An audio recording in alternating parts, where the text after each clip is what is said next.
12월 18일 아침 묵상 시간입니다. 오늘도 말씀을 통해서 하나님 앞에 우리의 삶이 어떠한가를 잘 돌아보고 또 하나님의 은혜를 힘입어서 하나님의 영광을 구하며 살아가는 인생이 되시길 소망하면서 함께 말씀 보도록 하겠습니다.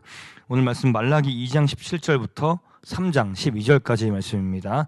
우리 가능하신 분들은 함께 읽어보도록 하겠습니다. 너희는 말로 나 주를 괴롭혔다. 그런데도 너희는 우리가 어떻게 주님을 괴롭게 해드렸습니까? 하고 묻는다. 너희는 주님께서는 악한 일을 하는 사람도 모두 좋게 보신다. 주님께서 오히려 그런 사람들을 더 사랑하신다 하고 말하고 또 공의롭게 재판하시는 하나님이 어디에 계시는가 하고 말한다. 내가 나의 특사를 보내겠다. 그가 나의 갈 길을 닦을 것이다. 너희가 오랫동안 기다린 주가 문득 자기의 궁궐에 이를 것이다. 너희가 오랫동안 기다린 그 언약의 특사가 이를 것이다. 나 만군의 주가 말한다. 그러나 그가 이르는 날에 누가 견디어내며 그가 나타나는 때에 누가 살아남겠느냐. 그는 금과 은을 연단하는 불과 같을 것이며 표백하는 잿물과 같을 것이다. 그는 은을 정련하여 깨끗하게 하는 정련공처럼 자리를 잡고 앉아서 레위 자손을 깨끗하게 할 것이다. 금속 정련공이 은과 금을 정련하듯이 그가 그들을 깨끗하게 하면 그 레위 자손이 나 주에게 올바른 제물을 드리게 될 것이다. 유다와 예루살렘의 제물이 옛날처럼 지난날처럼 나 주를 기쁘게 할 것이다. 내가 너희를 심판하러 가겠다. 점치는 자와 간음하는 자와 거짓으로 증언하는 자와 일꾼의 품삯을 떼어 먹는 자와 과부와 고아를 억압하고 나그네를 학대하는 자와 나를 경외하지 않는 자들의 잘못을 증언하는 증인으로 기꺼이 나서겠다. 나 만군의 주가 말한다. 나 주는 변하지 않는다.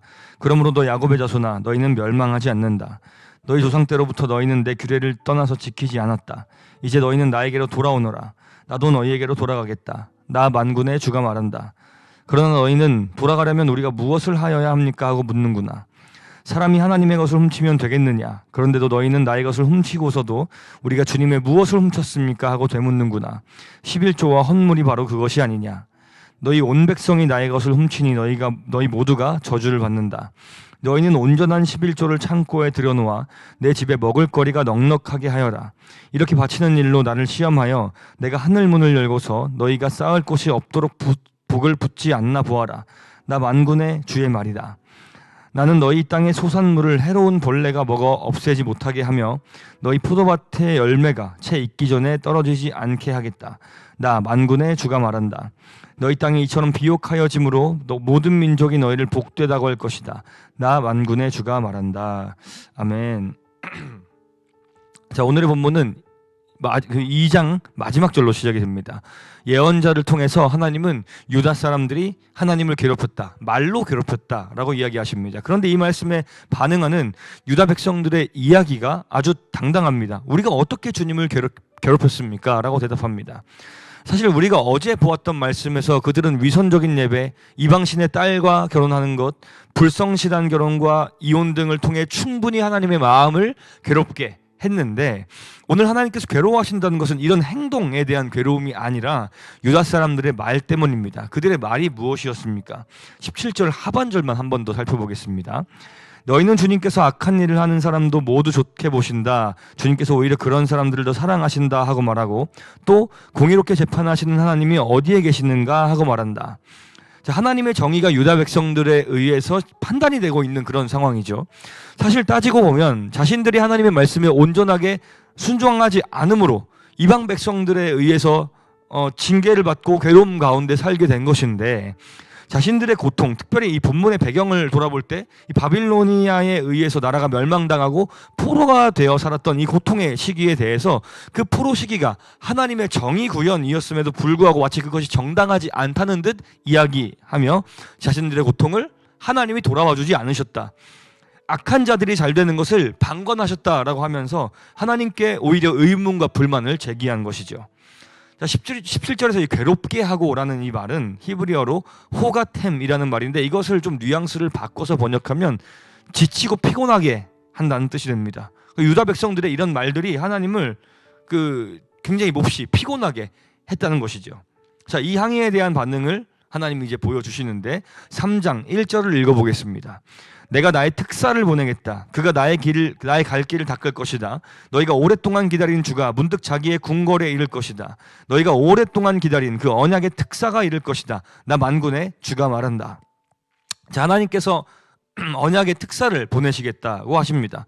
이 특사가 하는 일은 무엇이냐? 나의 길을 닦을 것이다.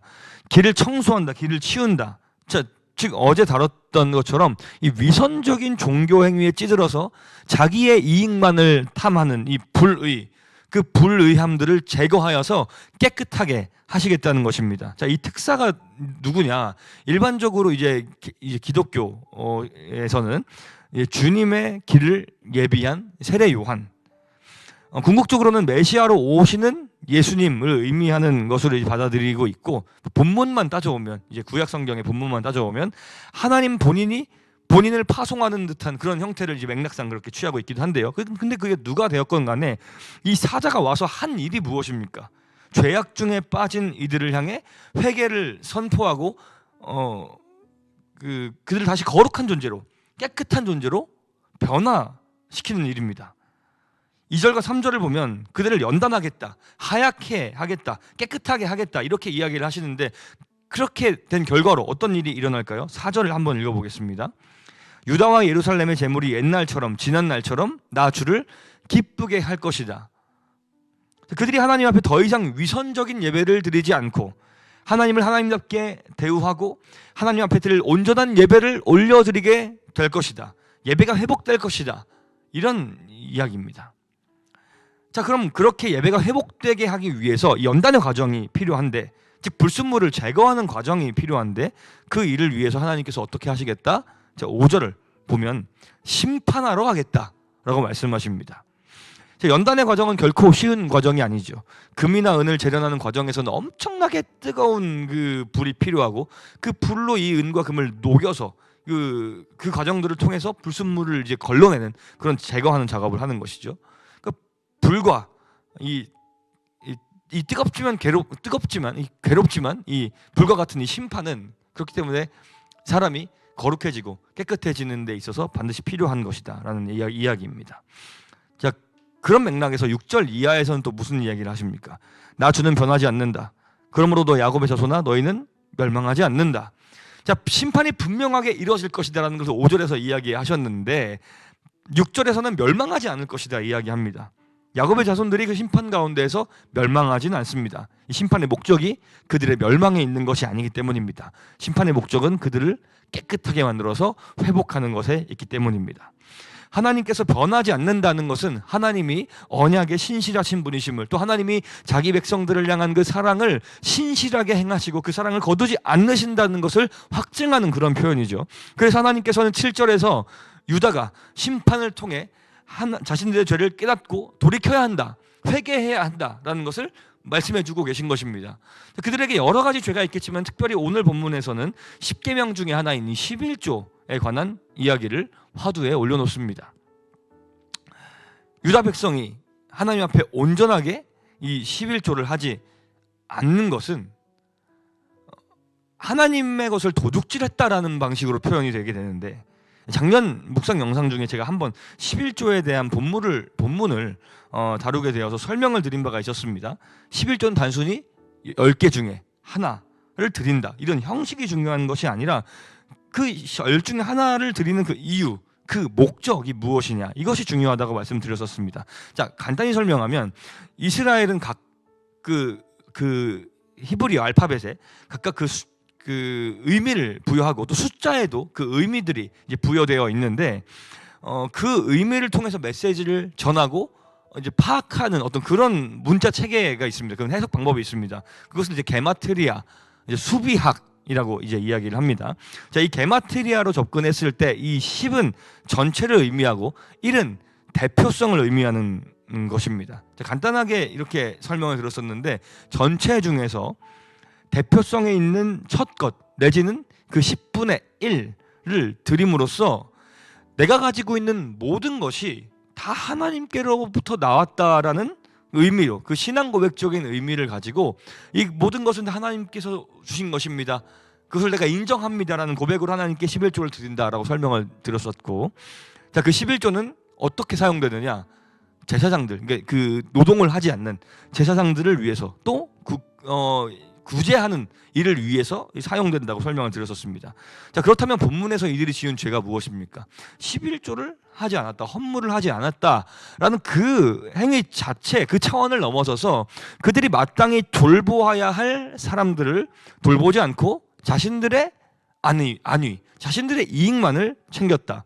그러니까 하나님과 이웃을 사랑해야 하는 그 율법의 기본 원칙 자체를 무시하고 자신만을 사랑했다. 그것은 하나님의 뜻에서 어긋난 것이다, 죄다라는 것이 이제 이렇게 지적되고 있는 것이죠. 자, 앞서 이야기했듯이 그들은 하나님을 원망했습니다. 자신들을 돌보지 않는다고, 하나님의 언약을 지키지 않는다고 이야기했지만 실상은 그들이 하나님께 신실하지 않았습니다. 언약의 백성으로서 말씀대로 살지 않았습니다. 그들이 겪는 고통은 사실상 자업자득이었고 하나님의 심판이었습니다. 그러므로 그들이 다시 돌아와서 하나님 앞에서 다시 살아가려면, 거룩한 백성으로 살아가려면, 말씀에 순종하면, 이제 11조를 얘기했으니까 11조를 하나님 앞에 온전하게 드리게 되면 이제 다시 하나님의 백성으로, 하나님의 백성답게 살아가게 되는 것인데, 그렇게 되면 무슨 일이 일어나겠습니까? 언약의 땅 가나안에서 누렸던 바로 그 복, 기름진 결실의 복을 그들이 다시 누리게 될 수 있다는 것을 하나님이 오늘 이 본문을 통해 말씀하시면서 다시 한번 하나님의 언약에 대해서, 약속에 대해 상기시키시고 복된 순종의 길로 돌아오라라고 말씀하고 계신 것이죠. 하나님 말씀에 따라 살아갈 때, 하나님을 신뢰하며 의지하며 살아갈 때 우리의 삶이 복된 삶이 될 줄로 믿습니다.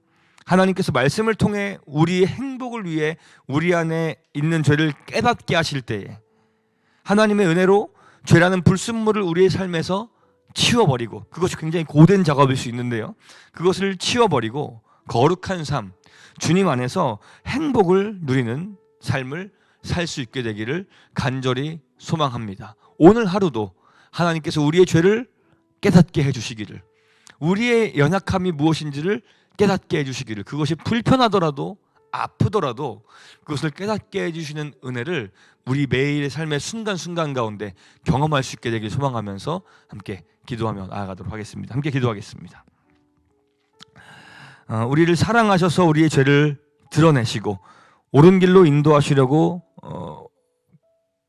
말씀을 주시는 그 하나님의 사랑에 우리가 반응할 수 있게 되길 소망합니다. 우리의 귀를 그 말씀에 기울이게 하여 주시옵소서. 하나님의 음성이 말씀을 통해 우리에게 명확하게 들리게 하여 주시고, 그를 통해 죄를 깨닫고 하나님께로 돌아갈 수 있도록, 우리의 삶의 방향을 돌이킬 수 있도록 은혜를 더하여 주시옵소서. 감사드리며 살아계신 예수님의 이름으로 기도합니다. 아멘.